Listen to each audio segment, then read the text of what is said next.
Bonjour, j'espère que vous allez tous bien. Bienvenue sur ma chaîne YouTube pour le cours de pisciculture intégrée. Aujourd'hui, nous allons parler de la pisciculture intégrée à l'élevage de porcs. La densité de mise en charge ci dessous valent pour un étang de taille standard de 100 mètres carrés, par exemple 10 mètres x 10, pour des poissons lâchés qui mesurent 10 cm. Le logement des porcs. Donc, avant de continuer, vous devez savoir que dans cette partie, nous allons parler de certains paramètres. Et ces paramètres s'appliquent à un étang de 100 mètres carrés.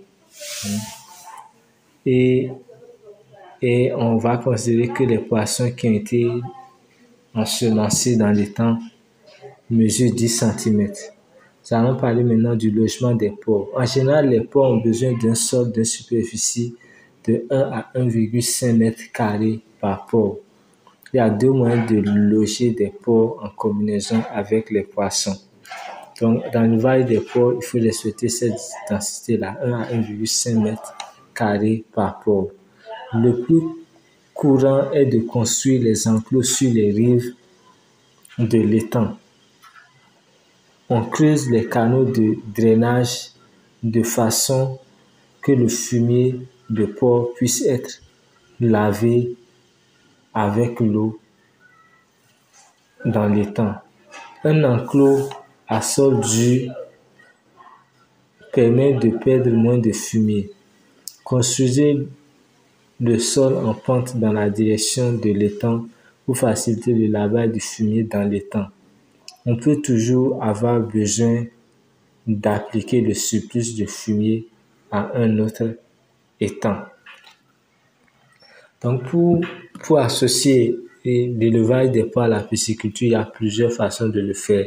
L'une des méthodes les plus courantes est de construire les enclos des porcs au niveau des rives de l'étang. Comme vous le savez, lorsque on élève les porcs, les porcs là défèquent, c'est-à-dire que à un moment donné, il faut nettoyer la porcherie. Il faut verser de l'eau pour nettoyer les excréments. Bien sûr, pour que les porcs soient dans de bonnes conditions d'hygiène. Maintenant, en nettoyant pour évacuer pour que l'eau avec laquelle on a nettoyé la porcherie puisse sortir, il faut normalement un tuyau de drainage. Un tuyau qui va conduire l'eau et l'eau utilisée pour nettoyer la porcherie là dehors. Donc, c'est ce tuyau-là de sortie-là qui sera dirigé vers l'étang, mais qui sera dirigé vers l'étang, qui sera dirigé sur l'étang. Là, lorsqu'on va nettoyer la porcherie, l'eau sera emportée avec le fumier. Donc, nous avons un exemple ici. En A, nous avons le canal de vidange pour amener le fumier. En B, nous avons un second canal de vidange contre l'inondation ou quand le canal de vidange est bouché.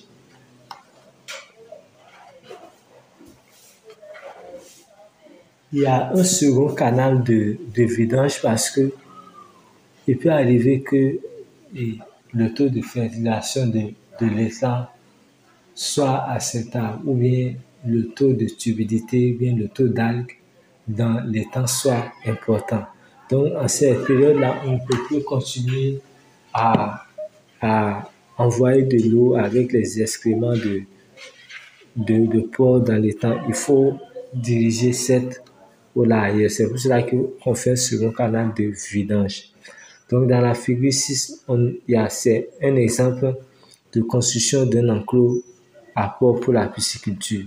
Dans certains cas, on construit les enclos au-dessus des étangs. Ils sont en bois construits sur pilotis avec un sol à claire-voie pour que le fumier puisse tomber dans l'étang. Si l'étang est petit, on construit l'enclos du côté du vent pour que le vent répande le fumier sur l'étang.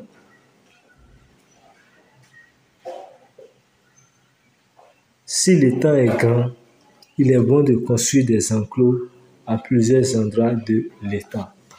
Une autre méthode, c'est de construire l'enclos sur pilotis, l'enclos au-dessus de l'étang.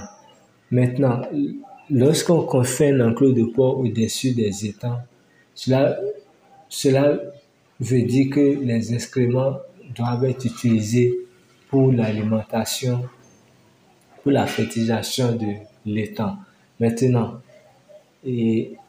comme c'est ainsi, on ne peut pas dire encore qu'on va nettoyer la porcherie pour permettre de nettoyer l'enclos, pour permettre à l'eau d'emporter les instruments de porc dans l'étang. Ce qu'il y a lieu de faire, c'est de laisser détruire un certain espace permettant aux fientes de porc de pouvoir descendre dans l'étang.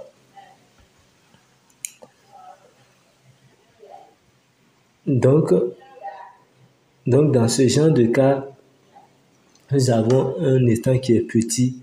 Il faut observer le côté du vent et construire l'enclos là. Cela va permettre au vent de répandre l'enclos dans. Cela va permettre au vent de répandre le fumier dans une large partie de l'étang. Mais dans le cas où l'étang est grand, c'est mieux de faire des enclos de porc à plusieurs endroits. La construction d'enclos au-dessus de l'étang présente certains inconvénients. Au-dessus de l'étang, c'est souvent humide et ouvert au courant d'air, ce qui provoque des troubles respiratoires chez les porcs. Donc, c'est bien de construire un enclos de porc au-dessus de l'étang, mais le problème c'est que la zone au-dessus de l'eau qui est proche de l'étang est souvent humide et ouverte au courant d'air. Donc cela peut jouer sur la respiration des porcs. N'utilisez pas de détergents pour nettoyer l'enclos car il polluerait l'étang.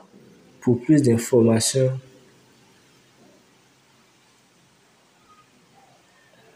vous pouvez consulter l'agrodoc numéro 1 qui parle de l'élevage des porcs sur les tropiques.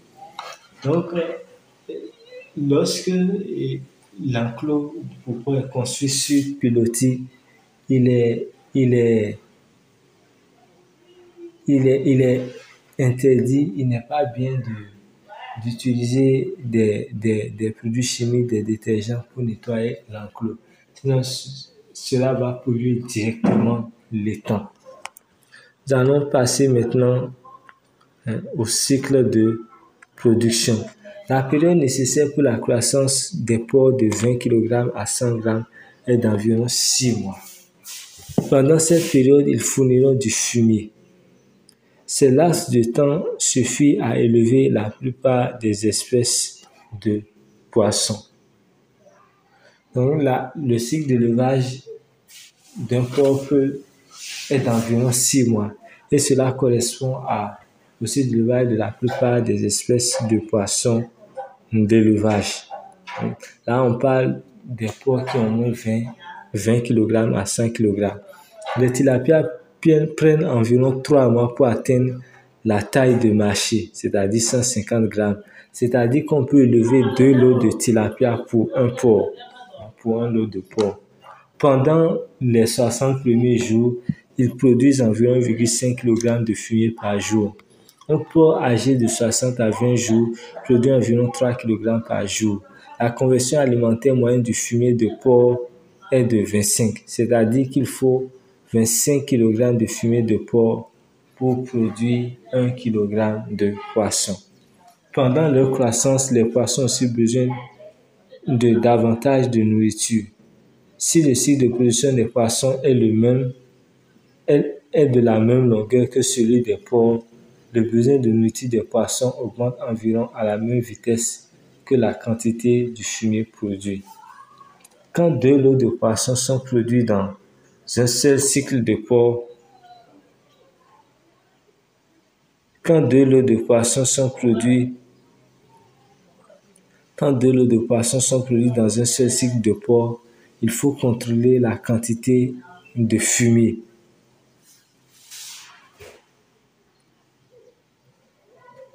qui tombe dans l'eau de l'étang.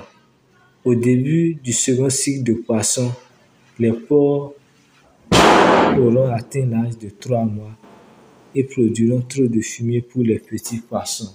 Le surplus de fumier qui n'est pas mis dans l'étang peut être appliqué aux cultures transformées en compost. Lorsqu'on constate que l'étang est suffisamment fertilisé, qu'il y a assez d'algues, il faut trouver une stratégie pour récupérer l'excès de fumier pour faire autre chose. Merci de m'avoir suivi. À la prochaine pour une nouvelle vidéo. Nous allons parler du choix des espèces et des densités de mise en charge concernant, bien sûr, l'élevage des porcs associés à la pisciculture.